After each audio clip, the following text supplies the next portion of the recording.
name is Yamel. I'm the founder of One Love Doula Services in Tampa Bay, and we serve clients virtually all over the world. Our mission is to hold hands with you as you navigate pregnancy, labor, birth, and the postpartum space, backed by caring experience and evidence-based care. We offer labor and postpartum doula services, birth photography, and we even have an online boutique for your pregnancy, baby, and postpartum needs. Additionally, we provide a wide range of holistic postpartum add-ons such as placenta encapsulation. Let me ask you some questions. What have you heard about placenta encapsulation?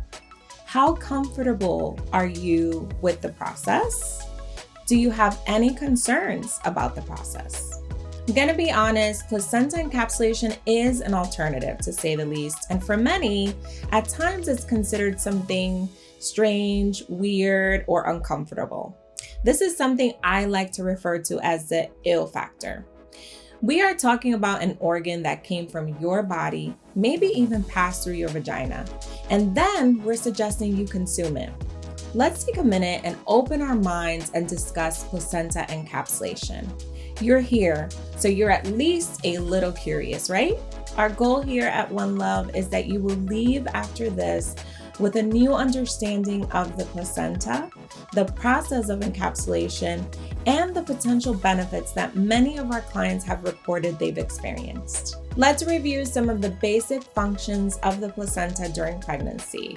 The placenta functions as kidneys, lungs, a hormone source, and a constant source of nutrition for your growing baby. It is the only disposable organ that the body produces. With each pregnancy, the placenta is formed, filters the baby's blood, supplies the baby with oxygen-rich blood and nutrition. Once the baby is born, the placenta is released and expelled. This is the placenta. It is round in shape and has two sides, the maternal side that attaches to the uterus, and the fetal side with the umbilical cord that connects to the baby. There are amniotic membranes. There are two layers, the chorion and the amnion. These membranes hold the amniotic fluid and the baby. When your water breaks, it is due to the occurrence of a hole or tear in the sac. What is placenta encapsulation? Placenta encapsulation is the process of dehydrating the placenta, crushing it into a powder, and placing it into capsules for easy consumption. Often the media will refer to the consumption of placenta capsules as eating the placenta. Typically, what they are actually referring to is the consumption of dehydrated placenta in the form of capsules, which is much easier to swallow, pun intended. Consumption of placenta capsules is generally considered more socially acceptable than other forms of placenta consumption that may include cooking the placenta as food. For most people, swallowing a capsule without giving much thought to what is inside doesn't present much of a challenge. Placenta encapsulation in the media. We often hear news stories discussing the consumption of the placenta. There seems to be a steady stream of celebrities that have chosen to share on social media or other news outlets that they have engaged in this process. Some celebrities that have disclosed the consumption of placenta include Kim and Kourtney Kardashian, January Jones, Tia and Tamara Mowry, to name a few. While I recognize that not everyone cares about what celebrities are doing, their willingness to share their placenta experience has helped to bring placenta encapsulation into public awareness and helps to normalize it as an option for postpartum people. Research.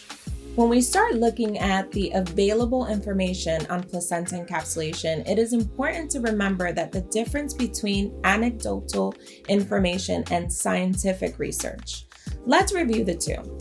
Anecdotal information, the relaying of personal stories or experiences, collected in a casual manner and not supported by scientific data, studies, or evidence, while scientific research is the study of a particular field of interest supported by the scientific collection of data, analysis, and evaluation through the scientific process. At this time, there's no scientific study surrounding benefits or risks of human consumption of the placenta. What we do have are thousands of years of anecdotal information. The ingestion of the human placenta can be traced back to traditional Chinese medicine, where it is considered a balancing, warming, and healing herb used to aid with a variety of illnesses. We also have thousands of stories from people who have consumed their placenta via encapsulation and shared what they believe are benefits. In 2013, the Human Maternal Placentophagy, a survey of self-reported motivations and experiences, surveyed those who had consumed their placenta and explored why people chose encapsulation. Among the collected information were topics such as what benefits they felt they experienced. Overall, would they label the experience positive or negative, or if they experienced any negative effects. The results noted that 75% reported a very positive experience, 20% report it was a positive experience, and 97% reported that they will consume their placenta again during their next pregnancy. Potential benefits of placenta ingestion include balanced hormones, reduction of incidence of postpartum mood disorder, reduced levels of fatigue, reduction of postpartum pain, promotes breast milk production, and lastly, a way to honor your pregnancy. It is worth remembering that everybody is different and the benefits of placenta encapsulation may not be experienced by every person in the same manner. It is not a magic pill. We do believe that it has benefits for most people whose bodies may be out of balance after the rigors of pregnancy and birth. Pregnancy and childbirth can result in the loss of energy, a decrease in hormones, nutritional deficiencies, and iron depletion. Placenta encapsulation can replenish the post-pregnancy body, and those who choose encapsulation often do not experience some of those common postpartum complaints. Others choose to use their encapsulated placenta and save it as a backup plan or a tool should they experience any of the symptoms of nutrient or hormone depletion during the postpartum period. Some safety standards. To date, there is no regulation of the placenta encapsulation industry in the United States. In most states, there are no laws or regulations surrounding who can take your organ from the hospital and transport it. There are also no current laws surrounding patients' rights to take their placenta home from the hospital. However, it has become the norm in most areas for hospitals to release the placenta to the family if they request it. It's always a good idea to check with your professional encapsulator or obstetrical care provider for policies and procedures surrounding placenta release in your chosen birth location. It is imperative that postpartum placenta specialists receive and stay current on blood-borne pathogen training. When the equipment used to process placentas is not properly cleaned and sanitized following blood-borne pathogen protocol, then there is a risk of cross-contamination during the process. We use mostly single-use tools here for each placenta, including individual coolers, liners for all equipment, single-use knives and cutting boards, as well as hospital-grade sanitizing products. Basic food handling protocols are also important in the processing of your placenta. The placenta should be kept cold prior to the encapsulation process to reduce the risk of bacterial growth. There are also strict guidelines professional encapsulators must follow for how long a placenta can stay at room temperature and in a cooler or refrigerator before being processed. Your encapsulator should provide all these details to you. Our clients here at One Love receive complete transportation, storage, and handling details when using us for their placenta needs. The process. Let's review the process. Not to worry, I will not be showing you slides of placentas, although there may be a sneak peek of me processing a placenta as stated at the beginning of the video. During the final weeks of your pregnancy, your postpartum placenta specialist will check in with you.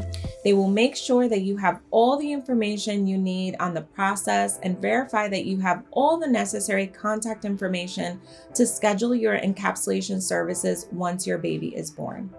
The specialist will also be available to answer any questions you may have during this time. The process takes about 2 consecutive days. The placenta is cleansed and steamed with warming herbs. Once steamed, it is placed in a dehydrator and then grinded into powder form to then place in capsules. Some people wish to keep a memento created from the placenta. 2 common options are placenta prints and umbilical cord keepsakes. Placenta prints are made directly from the placenta, and we use food coloring to make it safe for ingestion. Umbilical cord keepsakes, a section of the umbilical cord is shaped into a heart or some other shape and then dehydrated. These items can be tucked away and saved or displayed in a shadow box or frame, for example. Some clients have chosen to take the baby's first hat, a footprint, and the cord keepsake and place them into a small, clear holiday ornament. Additional items such as a placenta salve and tincture is also an option or alternative to encapsulation. Those that desire the benefit from their placenta long-term often choose placenta tinctures. Placenta tinctures can be saved and used for hormonal fluctuations after the capsules have been consumed. For example, during the first cycle after pregnancy, maybe returning to work, or during weaning. It is my hope that this chat has helped you to become more familiar with why you might choose placenta encapsulation and the safety standards that my company have in place for the encapsulation process. When it comes to choosing placenta encapsulation services, we want you to have no doubt that you're in good hands. I hope I have left you with all the information you need to help you satisfy your placenta curiosity.